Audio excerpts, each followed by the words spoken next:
My childhood friend lied to me that he was being bullied at school to get away from me. I once swore that I would transfer schools with my childhood friend, but the day before we were to finalize the transfer, he backed out. His friend teased him. Man, you faked being a punching bag just to get rid of Alice Wiley? That's cold. You two have been thick as thieves since forever. Are you really cool with her going to a new school alone? Shane Page brushed it off.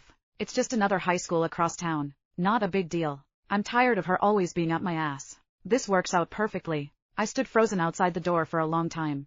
Finally, I turned and walked away. On the transfer form, I crossed out Oathport High and filled in the international academy my parents had been pushing for. Everyone seemed to forget that Shane and I were never equals. The moment I overheard the truth, my heart slammed against my ribs. In the past month, my childhood friend, Shane Page, had been feeding me stories of being jumped, framed, and humiliated at school. I threw myself into shielding him, but I couldn't block every blow. When it became unbearable, I suggested he transfer schools for a clean slate. That day, he was soaked from a bucket of ice water, his sharp cheekbones ghostly pale. He grabbed my hand, trembling. I can't face a new place alone. We'd been inseparable since kindergarten, walking to and from school together for over a decade.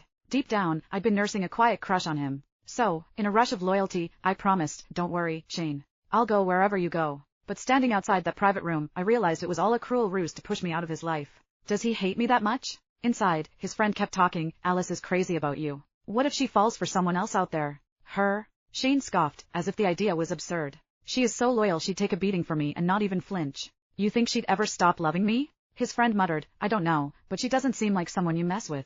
No chance, Shane said lazily. Our school is full of rich kids, but has she ever given any of them a second glance? His tone dripped with disdain as he continued, she is always up my ass. It's annoying. The room burst into laughter, sharp and mocking. I wanted to run, but my feet felt rooted to the floor, forcing me to endure the humiliation. One guy clicked his tongue. First time I've seen someone push away a girl who is crazy about them. Respect, bro. But if you're sick of her, why not just tell her? She doesn't seem like the type to pester you. Shane frowned. She is too intense. Being straight with her wouldn't be that easy. He paused, then dropped the real bombshell. Besides, Esther gets all torn up whenever she sees Alice. She only feels okay when I'm there to hold her hand. I'm doing this for Esther's sake. Alice will just have to deal with it for a bit. It clicked like a puzzle snapping together. Shane started faking the bullying just a week after Esther Howell was transferred to our school. You sly brat. A new girl shows up, and you're already whipped? Someone chuckled. But Esther has got that fragile, damsel in distress vibe. Guys eat that up.